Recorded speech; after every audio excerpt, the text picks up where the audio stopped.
Hola, soy Lix y bienvenidos un lunes más a En qué creen, donde hablamos de religiones y filosofías de todo lugar y tiempo. Hoy vamos a volver al mormonismo, que es algo que ya hemos tratado en TikTok, pero que no hemos tratado en el podcast. Y en TikTok hay varios vídeos, ¿vale? Que no son precisamente tampoco cortos. ¿Qué pasa? Que es un tema súper denso. Entonces voy a intentar condensarlo todo lo máximo que pueda, pero va a ser un episodio largo, probablemente se queden cosas sin tratar o sin entrar en profundidad en ellas, pero bueno, esto me parece como un 101 del mormonismo, en plan las bases. En TikTok entré en detalle en cuestiones que podrían ser un poco más como chocantes, pero este episodio pretende ser un poco más academicista.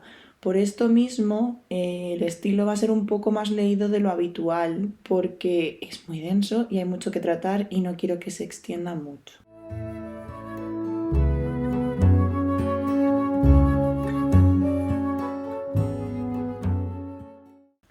Y vamos a ello, vamos a hablar sobre el mormonismo, sobre su origen, sobre Joseph Smith, que fue el predicador que creó el mormonismo, y bueno, sobre sus tendencias, cómo está en la actualidad la cosa, sectas que surgen del mormonismo, porque el mormonismo tiene una base que da mucho a la secta, te digo, no sé.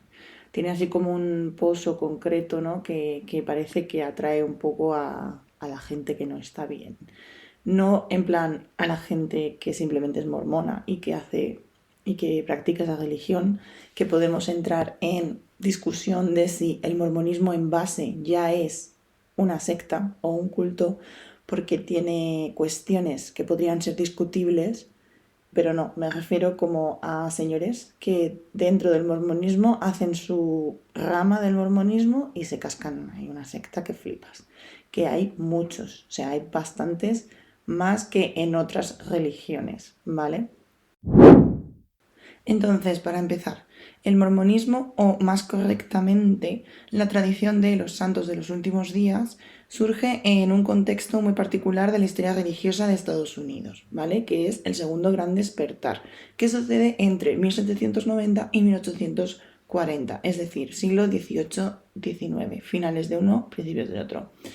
Ya hablamos del primer gran despertar estadounidense en otro episodio de podcast, ¿vale? El gran despertar.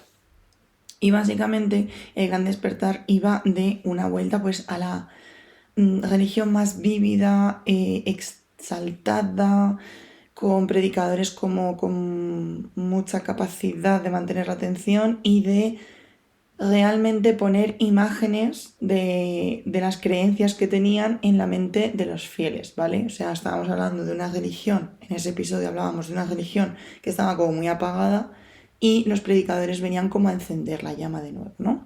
Pues aquí más o menos va a ser lo mismo. Esta etapa del segundo gran despertar pues es otro avivamiento religioso que afecta sobre todo a las zonas rurales de Nueva Inglaterra y el medio oeste americano. Estamos hablando de reuniones, himnos espontáneos, predicadores itinerantes y un fervor pues casi febril, ¿no? De clima espiritual. Y ahí es donde aparece Joseph Smith.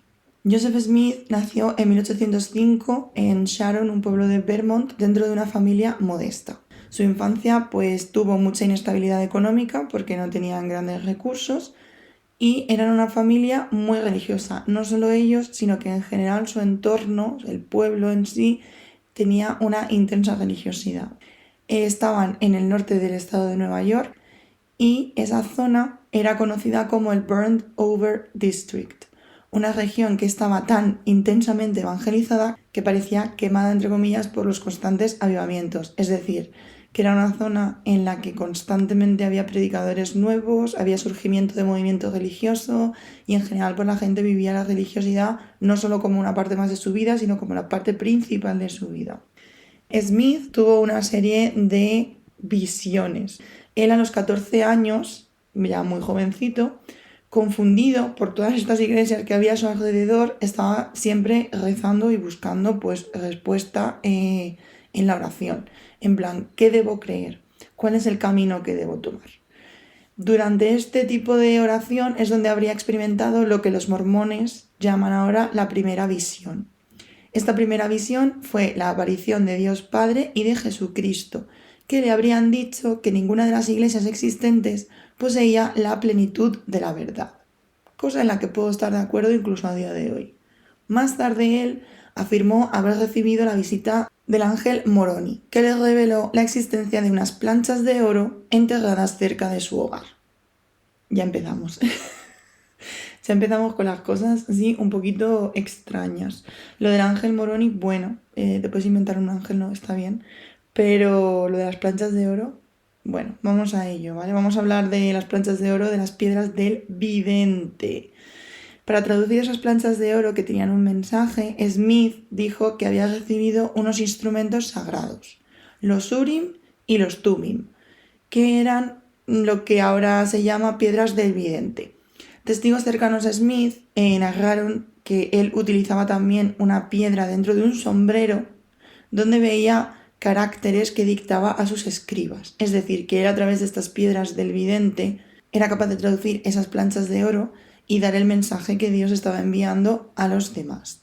Los estudiosos dicen que ese método pues, se parece mucho a las prácticas de cristalomancia y adivinación popular que se daban en pleno siglo XIX, pero obviamente los creyentes y mormones dicen que es un don divino. Al final, de nuevo, esto podría ser un debate. Hay muchas ramas que consideran que las adivinaciones son cuestiones del demonio, pero también hay muchas personas que consideran que la adivinación es un don dado por Dios y que si tú eres capaz de ver cosas en unas cartas, en una piedra o simplemente en tu cabeza, pues que eso te lo ha dado Dios, porque como Dios lo da todo, pues eso también lo da Dios. Pero bueno, eso es una discusión que obviamente nunca jamás le discutiría a un mormón su creencia en John Smith y en sus piedras del vidente y en sus visiones, porque no es mi lugar. De esta traducción, ¿vale?, de las tablas de las planchas de oro, nació en 1830 el Libro del Mormón, que aún lo podéis leer. Es una lectura interesante, vamos a decir. El Libro del Mormón narra la historia de civilizaciones antiguas en América que fueron guiadas por profetas. O sea, nos vamos de la Biblia y hablamos de América. Este texto, pues, y es considerado una segunda revelación que completaba la Biblia. Más allá de este libro, la figura de Smith, pues, fue algo central en esta zona, ya que él empezó a predicar, ¿vale? Se convirtió en predicador. Y los testimonios contemporáneos, pues, decían que era alguien súper carismático y que enseguida que empezaba a hablar, pues, captaba tu atención y te creías lo que decía, básicamente. Por ejemplo, un señor, William Clayton, que era su secretario, escribió que cuando Smith hablaba parecía que el Espíritu de Dios fluía a través de sus labios. Algunos convertidos decían que aunque era un hombre que realmente no tenía educación académica porque no la tenía, sí que es verdad que era capaz de transmitir una autoridad de saber lo que estaba diciendo y que eso pues te hacía saber o te hacía pensar, creo yo pensar más que saber, que su palabra era verdad y que lo que decía venía de Dios, porque nadie hablaría con tanta autoridad si fuese mentira, cosa que permitidme poner en duda. Por otro lado, críticos hacia él también aparecieron, como un periodista que se llamaba James Gordon Bennett, como los Bennett, y él decía, básicamente se dedicaba a escribir artículos que decían que era un tío manipulador, que era muy hábil con las multitudes y que era muy capaz de impresionar a las personas, sobre todo a las personas sencillas, es decir, personas que no tenían una educación superior.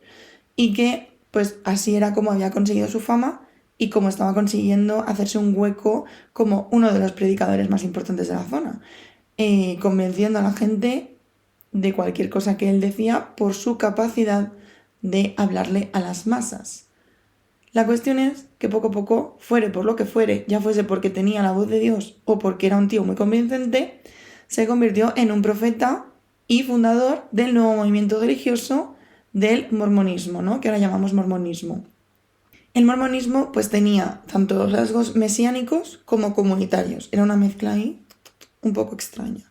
Entonces ahora vamos a pasar a la parte 2, donde empezamos con el mormonismo en sí, en plan, qué visión teológica tienen, qué creen.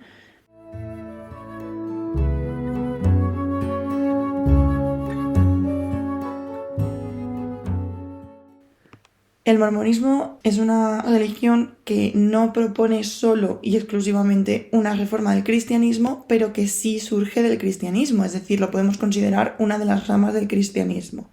Pero aparte, ofrece una cosmología original que articula el pasado, el presente y el futuro del ser humano de una forma muy distinta a como la presenta la Biblia. Os voy a hablar de los puntos clave y voy a intentar mantenerlo lo más sencillo posible, ¿vale? Lo primero, Dios con cuerpo. A diferencia del cristianismo tradicional o mayoritario, los mormones creen que Dios Padre es un ser corpóreo. Es decir, que tiene un cuerpo como el humano, es tangible y aún así, pues obviamente pues sigue siendo Dios, pero tiene un cuerpo tangible, no es una cuestión de Dios Padre. Bueno, ahí. Que tú dirás, bueno, el cristianismo lo representa como un señor barbudo y anciano normalmente, ¿no? Pues sí, pero no se piensa que Dios tenga cuerpo. Por eso manda a Jesucristo, ¿no? Porque al final es Él en un cuerpo. Y no es como que se defienda tanto que tenga un cuerpo, en plan que Dios pueda de repente aparecer como una persona sin más, en plan con su cuerpo tangible. Los mormones sí piensan que Dios tiene un cuerpo tangible, en plan como un humano. En cuanto a la cristología y a la Trinidad, el Padre, el Hijo y el Espíritu Santo para ellos son tres seres distintos, unidos en un propósito, pero son seres distintos. Es decir, que ya rompemos también con el cristianismo y con la idea clásica de la Trinidad. La Trinidad clásica, la idea es que el Padre, el Hijo y el Espíritu Santo son a la vez uno y a la vez distintos. Es decir, que, por ejemplo, Jesucristo es Dios encarnado y tiene su parte humana, que ya depende un poco de qué rama el cristianismo. Yo hablo en términos generales del cristianismo, pero difiere dependiendo de la rama. Entonces, cuando yo hablo de cristianismo en general, sobre todo hablo de catolicismo, para que quede claro y nadie se me ofenda en plan, no, yo no creo eso, yo soy evangélico, ya, vale. Cógedme con pinzas en el sentido de que yo digo cristianismo, pero probablemente la mayoría del tiempo mi referencia es el catolicismo. Mundo premortal. Este me parece muy interesante este punto, esta clave. Todos los seres humanos han existido como espíritu antes de nacer. En ese estado, en el estado del espíritu, es donde se lleva a cabo un consejo celestial en el que se decide cuál es el plan de salvación de esa alma. Entonces, esa alma cuando se encarna ya tiene un plan establecido que le va a llevar hacia la salvación. Que tú dirás, entonces aunque no seas mormón, da igual, no, porque tú tienes que cumplir tu parte del trato. Tu parte del trato es ser mormón, ¿vale? O sea, tu parte del trato es ser mormón y seguir la doctrina mormona, pero vamos, que estás un poco como vendido desde antes de nacer. Pero claro, al final la idea es que te salves, entonces tienes que cumplir por si acaso, porque tú no sabes cuál es tu plan de salvación. En cuanto al libre albedrío, que también tiene relación con esto, hay que decir que esa alma decidió aceptar venir a la tierra como una prueba, ¿vale? Es una manera de probar que efectivamente estás listo, preparado y eres lo suficientemente bueno para ser salvado. Entonces, somos capaces de elegir entre el bien y el mal y tenemos que seguir las normas para elegir el bien. La cuestión es que la meta per se no solo es la salvación, sino que también es la exaltación o deificación. Es decir, llegar a ser como Dios. No es una cuestión de ser el mejor humano que puedas ser, sino que tu idea debe ser alcanzar la perfección de Dios. Pero no en plan, como en el catolicismo, alcanza la perfección de Dios, pero solo Él es capaz de llegar a ser Dios. Sino que los mormones es como, puedo conseguir ser como Dios de verdad y ese tiene que ser como mi camino, ¿no? Y cuando llegue ahí es que habré completado mi proceso.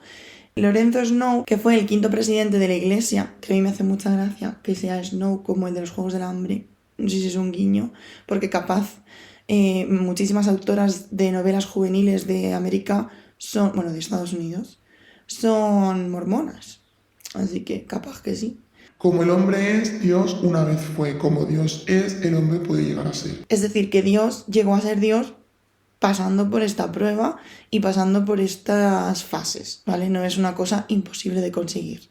Y por último, las familias eternas, ¿vale? Que es uno de los elementos como más curiosos y atractivos de esta teología, que es básicamente la promesa de que los lazos familiares no se rompen con la muerte, sino que pueden perpetuarse en la eternidad mediante los rituales en el templo, que el templo en sí es un melón porque lo que se hace ahí dentro, una vez que ya estás como bautizado y tal, entre comillas bautizado, es algo como secreto. Quiero decir que tú, cuando eres un niño, no ves todas las cosas que se hacen dentro del templo y no ves toda la parte del templo, o sea, no ves el templo por completo, sino que hay como diferentes fases y conforme vas avanzando en tu vida y supuestamente en esas fases, vas conociendo más del templo y vas conociendo más de los rituales secretos que se hacen ahí. O sea, es que tiene mucha tela. Por eso os digo que hay muchas cosas como un poco de culto, un poco de secta, sin ofender a nadie. Es una cosa un poco, bueno, a mí cuando una religión no me deja ver todo lo que se hace,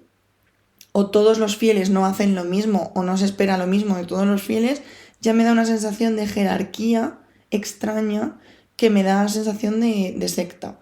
Porque estás manteniendo una parte oculta y estás decidiendo si soy como digno de llegar a ese apartado de la religión. Entonces, eso me parece extraño y no lo veo yo. No lo veo. Pero la cuestión es que estas familias eternas, ¿vale? O sea, tú, por ejemplo, cuando te casas, eres familia eterna de tu marido o de tu mujer.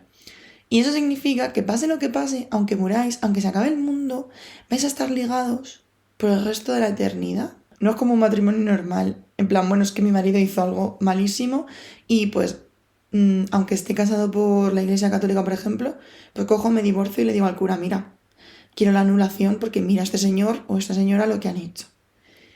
Aquí no, porque el lazo es irrompible, literalmente irrompible, ¿vale? En su mente, en su creencia. En cuanto a esto de las familias eternas que están ligadas por toda la eternidad y todo esto, podemos hablar un poco también de la cosmología expansiva. ¿Por qué? Porque al final ellos tienen la idea como que en el universo hay muchísimos mundos habitados, incontables, no sabemos cuántos. Y entonces, como que tú si eres un buen mormón, vas a habitar uno de esos planetas, uno de esos incontables mundos habitados. Unos están más cerca de Dios que otros, vamos a decir. Y todo esto es parte del plan de Dios, ¿vale? Que esto es un poco como la ideología esta expansiva del territorio americana del siglo XIX aplicada a la religión. A mí me fascina porque es una religión tan extraña cuando te metes a investigar, es tan extraña, o sea, me recuerda mucho a la cienciología salvando las distancias. Es como, son religiones tan extrañas, con unas creencias tan complejas de entender, que me llama mucho la atención que sean tan populares y que tanta gente esté dentro y tan dentro. Porque es como, es que es súper complicado de entender. O sea, es que si hay gente que ya ve complicado entender la Trinidad, pues cuando tú empiezas a decirle que hay universos, que hay planetas que están como dedicados o esperando familias mormonas que las van a habitar una vez trasciendan este planeta. Jolín, es que cuesta de comprender, no sé, a mí me cuesta de comprender, la verdad. Bueno, y dentro de todo esto, os hablaba de los ritos. Os hablaba de los ritos que son básicamente pues los que te van dando paso a conocer más la religión y a saber más cosas internas.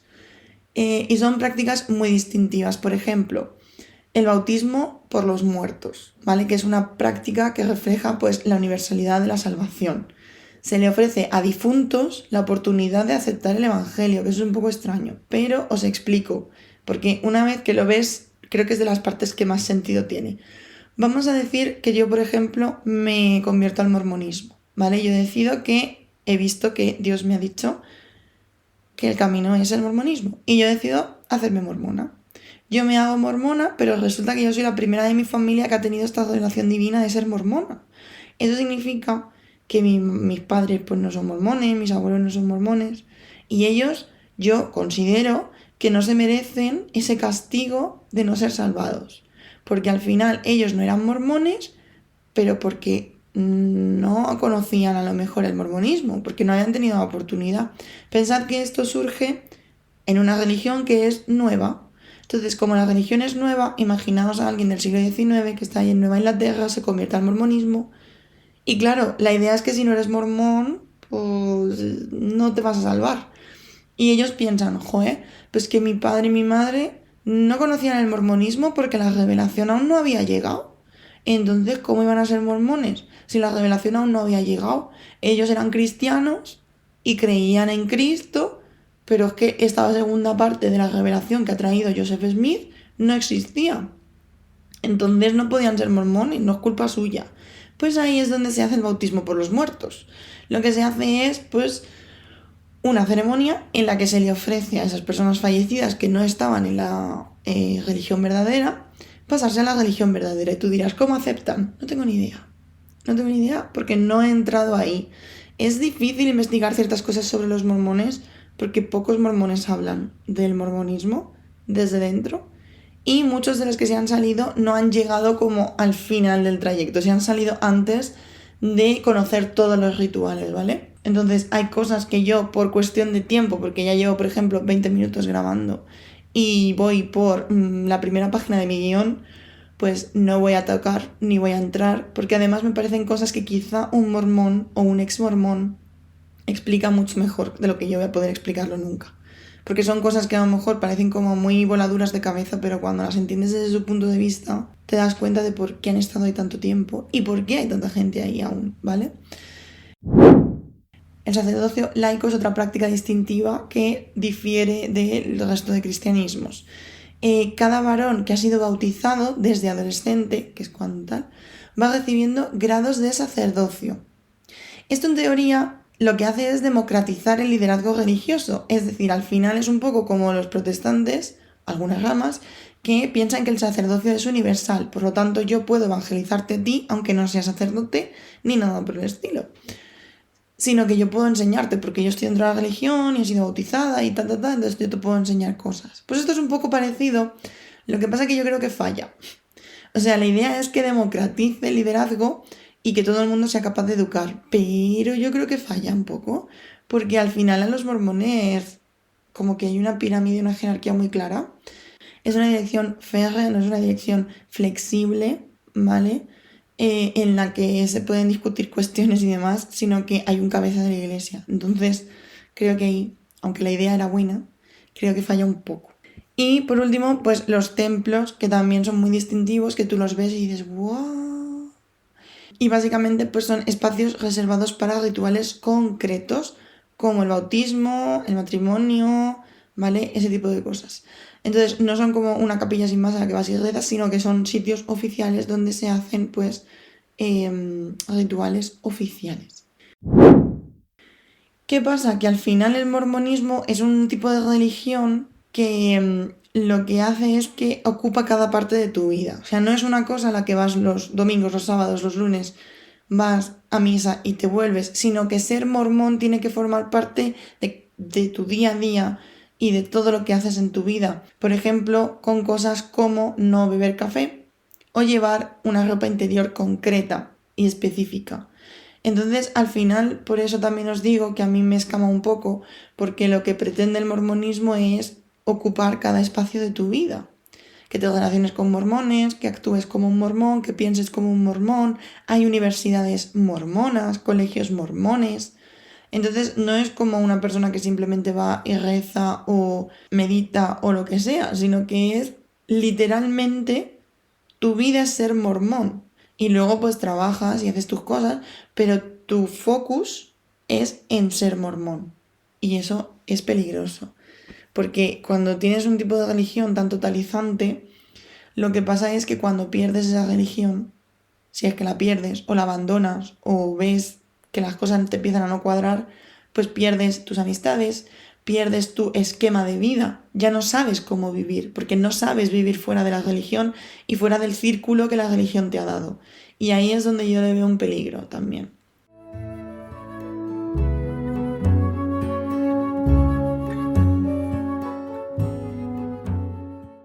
Vale, vamos a seguir un poquito con la historia, ¿vale? Del mormonismo, con su expansión, con conflicto con Joseph Smith y su muerte, ¿vale?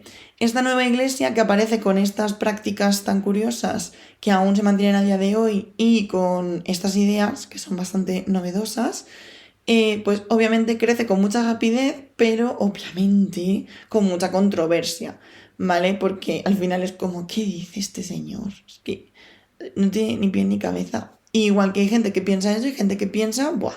Dios ahí... menuda relación se ha cascado el tío. Ahora sí tiene todo sentido. Entonces va a haber como varias controversias muy conocidas, pero también una expansión muy rápida de la fe.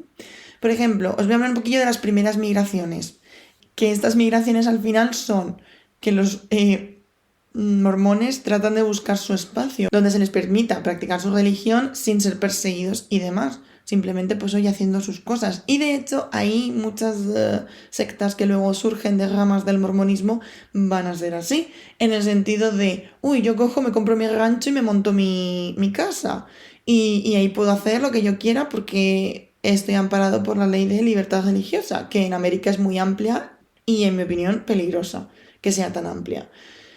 Entonces eso va a pasar mucho y ya empieza a pasar desde los primeros momentos, porque con estas ideas tan extrañas y curiosas para el resto de la sociedad, pues se les empieza a mirar con extrañeza y con odio incluso, ¿vale? Por ejemplo, la primera migración fue en Kirtland, Ohio, que es donde se construyó el primer templo, pero hubo problemas económicos y no funcionó y como un poco bancarrota, nos piramos.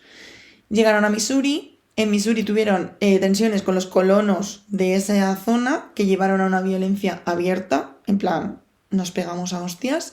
Y de hecho el gobernador de la zona, que se llamaba Lilburn Books, emitió en 1838 una orden que se llamaba la Orden de Exterminio, que declaraba legal expulsar o matar mormones de las tierras, lo cual me parece fatal. O sea, me parezca bien o no una religión o me parezca que tiene más o menos sentido, matar a personas por su religión no. Lo siento, pero no, me da igual el tipo de religión que sea. Pues este señor decidió que como había conflicto porque a los colonos no les gustaba esta gente que les parecía muy rara, pues que iba a permitir que los colonos que estaban antes que los mormones pudiesen matarlos y pudiesen expulsarlos y pudiesen hacer lo que quisieran bajo una orden de legalidad. Flipo. Luego se fueron a Illinois, a Nauvoo, y ahí es donde fundaron pues su ciudad modelo, en plan, buah, la mejor, la que hay que seguir, la que hay que intentar pues replicar en otros lugares. Y allí, cuando establecieron esta ciudad y se establecieron ellos como comunidad, no solo fundaron un templo y se pusieron a vivir allí y a hacer sus cosas. No. Fundaron una ciudad que tenía su propio ejército, su propia imprenta y sus propios tribunales que juzgaban bajo la ley americana, pero con las ideas y aplicaciones mormonas. De nuevo, Estados Unidos tiene que revisar su ley de libertad religiosa. Y ahí es donde entra la cuestión de la poligamia.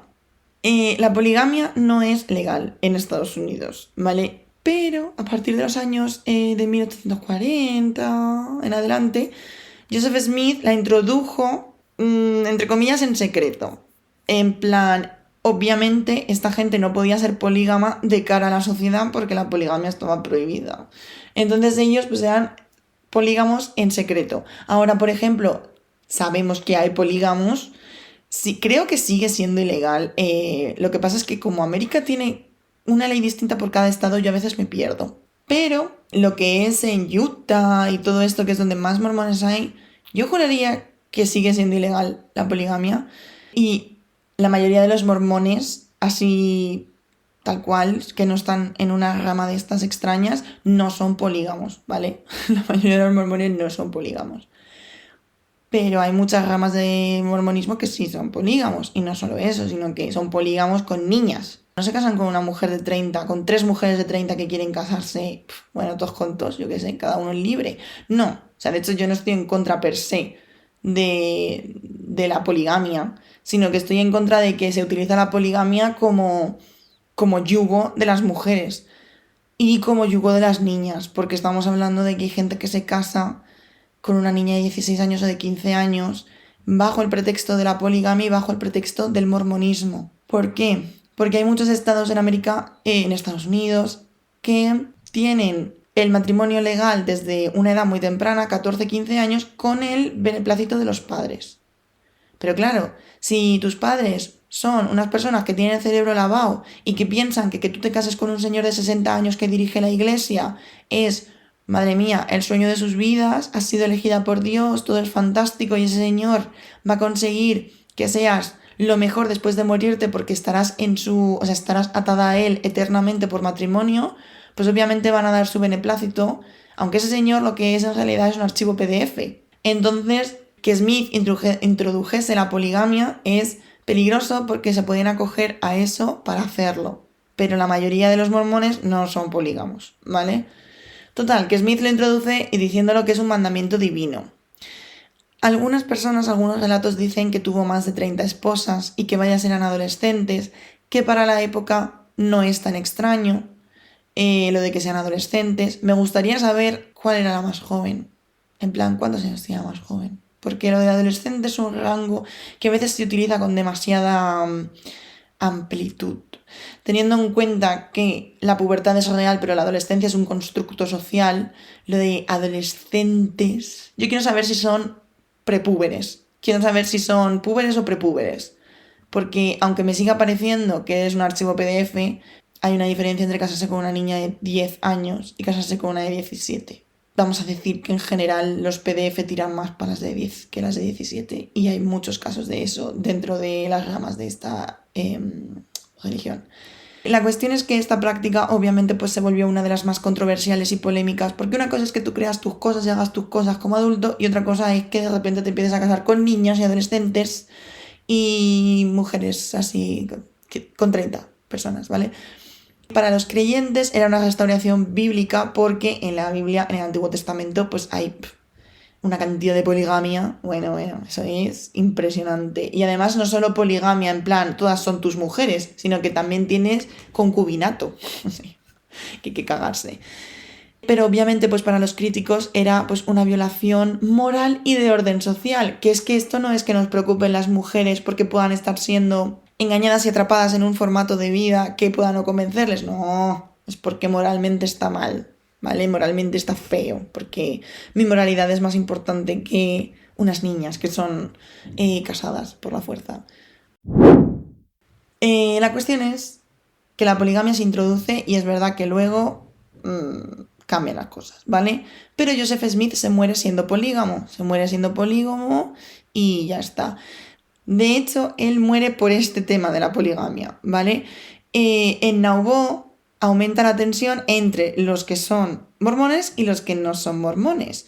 Y hay una imprenta que empieza a escribir críticas hacia Joseph Smith diciendo que efectivamente es polígamo. Él decide destruir la imprenta que está acusándolo de la poligamia y en 1844 es arrestado por esto. Poco después es asesinado por una turba enfurecida, porque era como... Bueno, pues los que no eran mormones lo consideraban un depravado, básicamente. Entonces lo mató una turba asesina. ¿Y qué pasa cuando te mata una turba asesina? ¿Qué pasa cuando te matan en este tipo de estado? Esto ya lo hablamos con Juana de Arcos, si os recordáis. ¿Qué dijimos? Que si tú matas a Juana en batalla, se convierte en una mártir. Entonces hay que hacerle un juicio para decir que es una bruja y que es mala persona, básicamente. Pues Joseph murió en pleno auge de su religión, cuando había establecido a sus seguidores en una ciudad y había conseguido pues tener sus cositas funcionando. Entonces Joseph se convirtió en un mártir profético. Muchos lo vieron como un líder que había acumulado demasiado poder y que por fin se acababa con él, pero cortas una cabeza y salen 6 más. Es decir, que él murió, pero murió como un mártir que profetizaba, como un mártir que había traído la verdad, la verdadera religión, la verdadera palabra de Dios. Entonces eso lo único que hace es básicamente pues avivar el mormonismo, you know. Tras la muerte de Smith en estas circunstancias, es verdad que sí que se da una crisis sucesoria, porque obviamente pues Smith no esperaba morirse así de repente.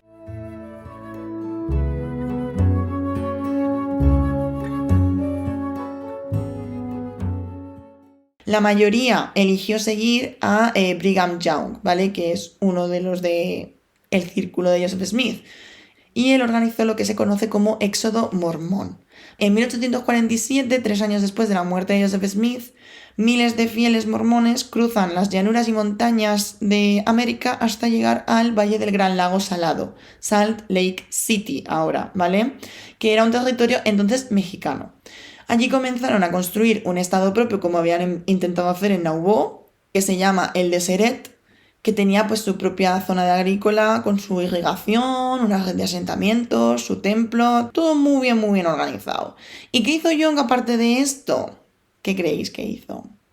Din, din, din, din. Establecer la poligamia como una práctica identitaria del mormonismo. No era una cuestión de si quieres puedes ser polígamo, es una cuestión de nosotros somos polígamos, y esto pues obviamente les trajo muchos problemas con el gobierno de Estados Unidos, que al final lo que estaban viendo era que se creaba un estado con sus propias leyes dentro de los estados de Estados Unidos. Entonces como, ups, ¿qué está pasando? Esta gente está decidiendo hacer sus propias leyes, saltarse nuestras normas, ¿y qué vamos a hacer nosotros? Así que Estados Unidos siempre ha tenido como un ojo avizor en cuanto a los mormones, pero es verdad que también les ha permitido mucho, y en general, de nuevo, es que permiten mucho en general.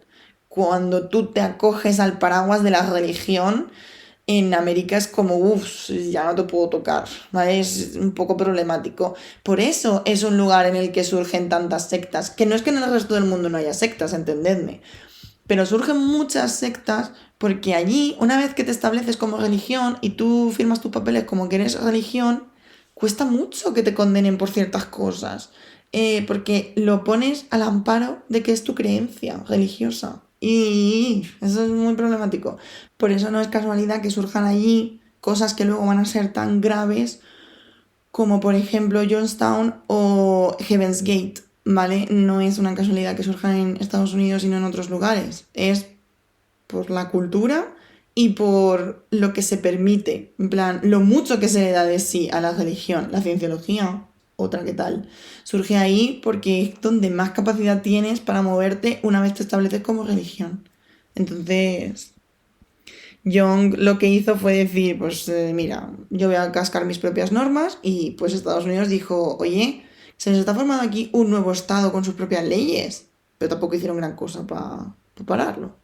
La cuestión es que esta poligamia ya institucionalizada, es decir, oficial, somos polígamos, llevó a muchos cismas, o sea, llevó a una ruptura del mormonismo, porque no todo el mundo estaba de acuerdo con esto. Algunos grupos siguieron el Young con su poligamia, y otros grupos, como la Iglesia Reorganizada, hoy llamada Comunidad de Cristo, siguieron a Joseph Smith III y rechazaron dicha poligamia. Estos cismas son los que van a dar lugar a las distintas ramas y a muchas de las sectas actuales, que mantienen siempre como una tensión entre ellos. No es una cuestión de, él es mormón pero es de otro tipo, no se llevan bien. Os voy a hablar un poquito de estas ramas y de estas diferentes vertientes, voy a decir. Porque claro, si no te ponen a ti como... Si a ti no te llaman secta de una forma oficial, yo no puedo decir que eres una secta. Puedo decirlo, pero no estaría bien documentado. Entonces, voy a hablar de estas diferentes ramas, visiones del mormonismo.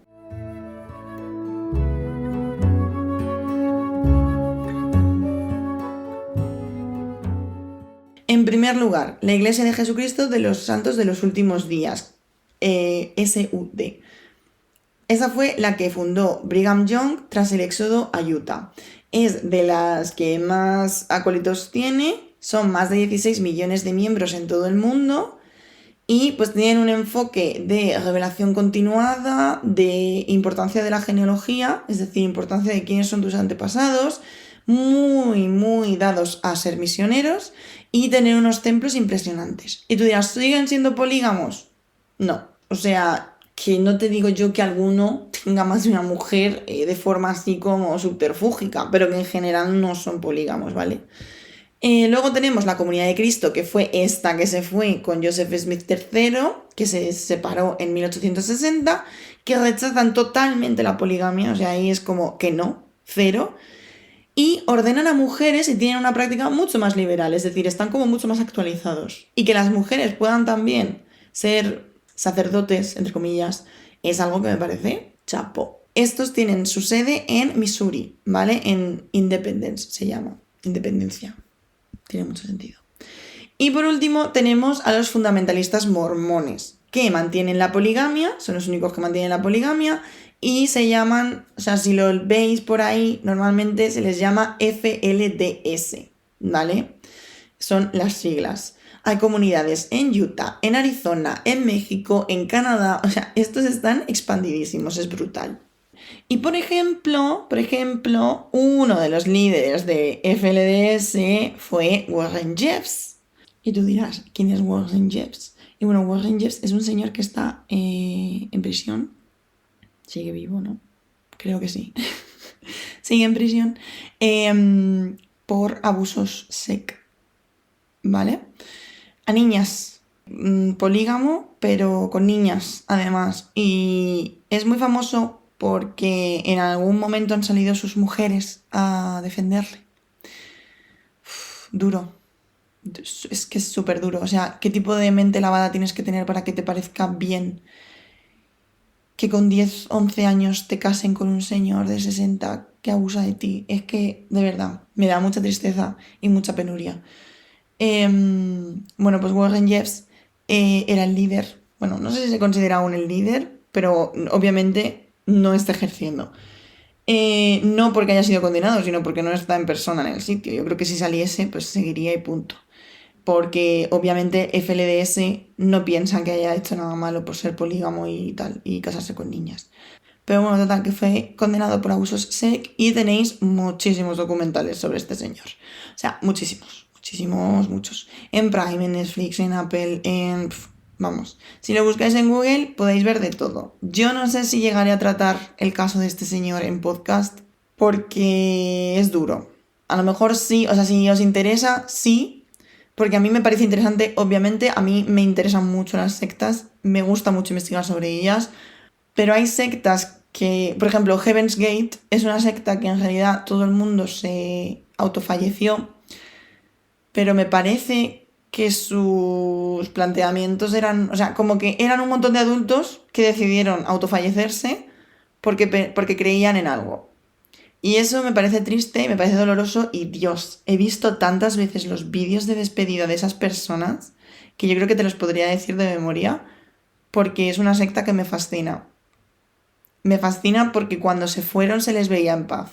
O sea, y la gente que no se fue con ellos, que no se autofeneció con ellos, se sienten mal por seguir aquí. Creen que tienen que continuar con el mensaje, pero se sienten mal por no haber ido con sus hermanos, porque creen que realmente están en un lugar mejor, en un planeta mejor, etc. Algún día hablaremos de ellos. Y entonces es como que me da pena, obviamente, que la gente se fallezca, pero creo que lo hicieron de una forma relativamente libre, ¿vale? Que el lavado de cerebro estaba ahí, obviamente, porque al final es una secta, pero como que ellos estaban muy en paz cuando se marcharon.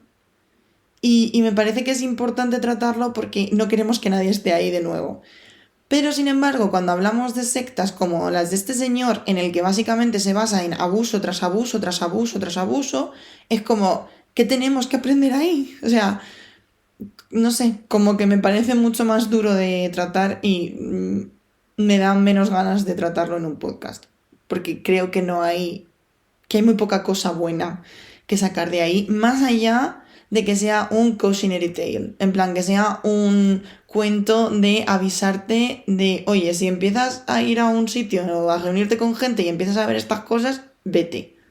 Pero claro, es que esta gente ni siquiera es eso, es que esta gente ha nacido allí dentro. O sea, no es una cuestión de, ay, me están intentando atraer. Hay pocas conversiones mormonas. Lo que hay sobre todo es gente que ya ha nacido mormón. Y entonces es muy difícil que sirva de algo hablarles de por qué su rama del mormonismo o su religión puede ser un problema.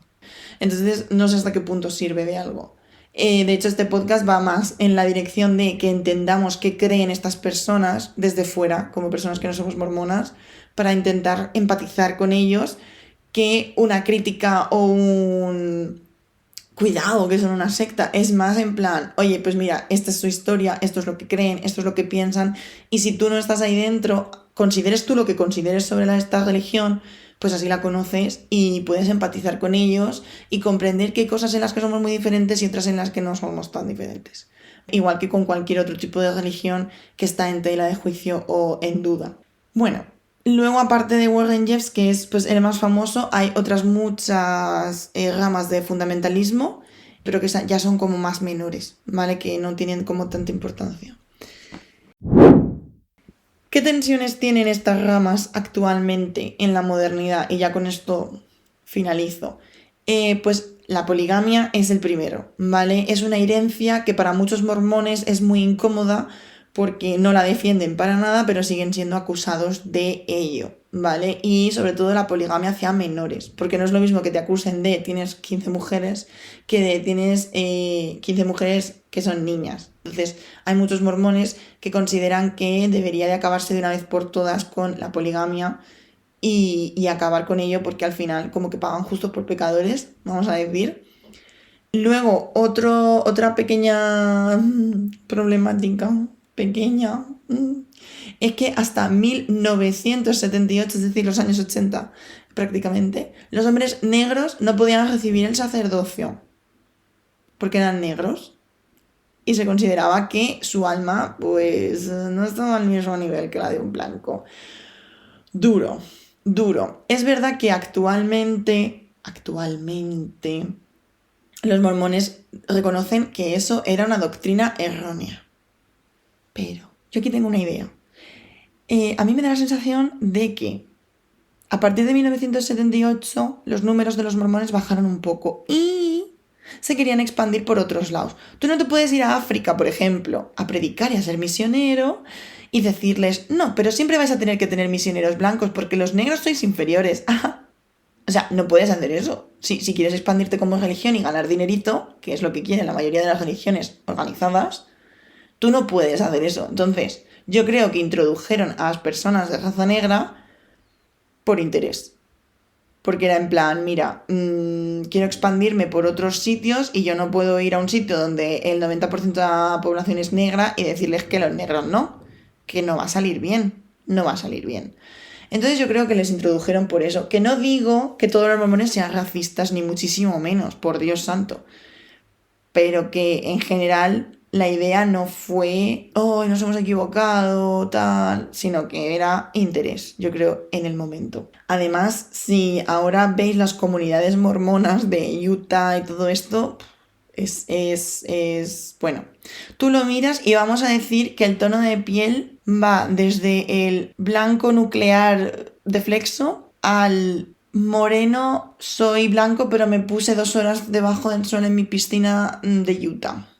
O sea, no hay grandes comunidades negras mormonas, al menos en Estados Unidos. Que no es que no haya mormones negros, pero que no tienen un papel principal ni me parece a mí que estén tan mezclados como ellos quieren hacer ver. Me da a mí, ¿eh? Luego tenemos a las mujeres, porque si no tiene sentido no ordenar negros, pues tampoco tendría sentido no ordenar mujeres. Pero en muchos movimientos, en la mayoría de ellos, las mujeres no pueden ser ordenadas. Y hay un movimiento, de hecho, que se llama Ordained Women, que presiona para que las mujeres tengan un acceso al sacerdocio. Pero eso, claro, es que estamos en una religión que también promueve mucho los roles tradicionales de género. En plan, la mujer en casa con los críos, criando, cuidando, bla, bla, bla, y el marido pues fuera trabajando, llevando el pan a casa, y todo el mundo muy religioso y todo el mundo... ¿Qué pasa? Que eso, pues si tú empiezas a ordenar mujeres, se te puede escapar de las manos, porque entonces las mujeres las estás igualando al hombre.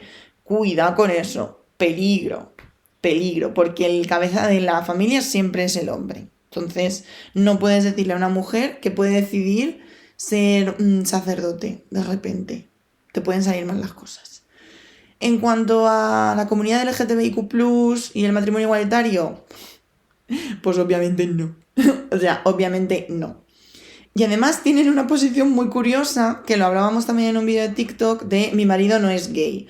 Que es básicamente, sí, bueno, hay gente que es gay, pero mientras lo mantenga dentro y no diga nada y se lo guarde para ellos, pues bueno, en plan, no tienes por qué casarte y tener hijos y tal, que sería lo ideal, porque es lo que estás destinado a hacer. Pero vamos a poner que no, porque eres muy gay, demasiado gay. Pues no pasa nada, tú te dedicas a ser misionero, te reprimes hasta el sweet dio y ya está. Y no pasa nada, todo el mundo contento. La cuestión es que nadie sepa que lo eres y que no te muestres como eres. Y punto, ya está. Y además, o sea, la cantidad de hombres gays que hay casados dentro del mormonismo, Es que no puedo. Y es que ese programa es fascinante. Es que es buenísimo, tenéis que verlo. Tenéis que buscarlo y verlo. Se llama eso, mi marido no es gay. O sea, y es básicamente Peña Mormona diciendo... Bueno, yo a veces, o sea, imaginaos, ¿no? En plan, típico señor blanco estadounidense que se llama Brad. Y dice Brad, ay no, pues sí, es verdad que yo me voy con los chicos de fin de semana, nos vamos al lago, hacemos cosas de chicos. Y bueno, me llevo muy bien con Chad y a veces pues comparto algún paseo con Chad. Y bueno, sí, es verdad que si lo pienso, me atrae. Pero claro, soy mormón, así que lo único que pasa es que no puedo actuar en ello, o sea, no puedo actuar con ello. Pero bueno, sí, claro, si lo pienso en frío, pues es verdad que Chad me atrae. A mí que un señor diga, oye, es que a mí me la... Es que no puedo decir las cosas enteras. Es que a mí me atrae mucho un tío, pero claro, como no puedo actuar, pues paso el fin de semana en el lago con él, que ya sabremos si actúa o no, no lo sabemos porque están en privado.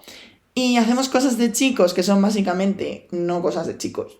O sea, que te vayas a pescar, por mucho que te vayas a pescar, ¿qué tipo de cosa de chico es eso? O sea, ellos se refieren a que hacen cosas tradicionalmente masculinas y eso pues les salva de ser homosexuales. Me meo.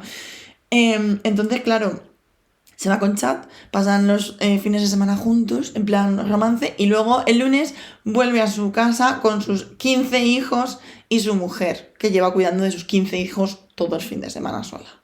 Eso es lo que hacen. Y a mí eso me parece, bueno, digno de ver, cuanto menos, digno de ver. En cuanto al control jerárquico, ¿vale? De la iglesia y la transparencia, pues... Ha habido muchísimos problemas y muchísimas controversias públicas en cuanto a abusos SEC, porque públicamente se ha acusado muchísima gente, muchísimos hombres dentro del mormonismo de ese tipo de cuestiones. Y chico, si eres alguien que está en la comunidad en una posición, vamos a decir, de prestigio, chico, como que desaparecen las cosas. Casualidad de no tener así, y ya nadie te acusa de nada. Cuidado. Y lo que os decía, ha habido una globalización. Antes tenías a los mormones ahí en Utah y en el resto de Estados Unidos, muy concentrados, y ahora pues hay en todos lados. En América Latina hay muchos, y de hecho si vais a mis vídeos de TikTok, muchísimos de vuestros comentarios son de mormones practicantes de América Latina, de Sudamérica, que me encanta que me comentéis. O sea, me encanta que me comentéis porque aquí estamos abiertos al debate y a aprender de los demás. Y de hecho me los leo todos. Igual no contesto todos o no le doy like a todos, pero lo leo todo. Porque a mí me interesa que me cuenten los mormones que están dentro, cómo lo viven, qué piensan, qué creen, etc. Entonces, hay muchísimos, también en África, en Asia. Y pues claro, al final lo que pasa es que se va adaptando un poco a la sociedad y cultura en la que viven, pero sigue siendo una religiosidad que ocupa tanto tu vida, que no es que tu vida sea tu vida y eres mormón, sino que tu vida es ser mormón. Entonces, lo que pasa al final es que a veces sí que se crean como choques culturales entre lo que tú eres siendo mormón y pues tu cultura y tu sociedad en la que tú has crecido y en la que vives.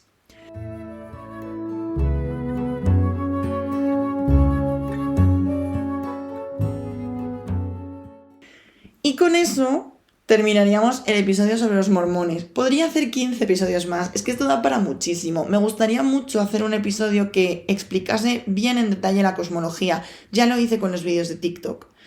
Y os expliqué un poquito más de la cosmología, porque me parece la parte más interesante del mormonismo y la menos conocida. Pero es un tema súper denso sobre el que tengo que leer mucho para hacer algo más allá de 2 minutos de vídeo. Entonces vendrá en algún momento. Si lo queréis. Si nadie dice nada, pues igual tampoco, ¿vale? Entonces, con esto os dejo.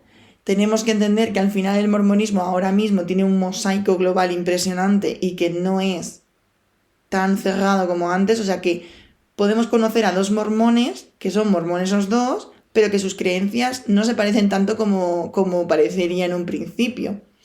Entonces, igual que con el resto del cristianismo, tú puedes conocer a dos católicos que no se parecen en nada y puedes conocer a dos mormones que no se parecen en nada.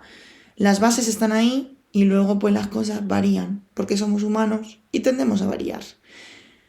Y espero que os haya gustado mucho el episodio. Sé que es un poco caótico, es un poco denso, porque es que es muy difícil hablar de este tipo de cosas de una forma dicharachera, porque al final es como... Es que son cosas que hay que entender y explicar, ¿vale? Es un poco más como una clase que como otra cosa. Pero me parece interesante también tener episodios en los que conocemos tradiciones distintas, aunque sea de una forma más densa y seria. Así que espero que os haya gustado. Dejadme comentarios por todos lados. Espero que tengáis una buena semana y un buen día y nos escuchamos en el próximo.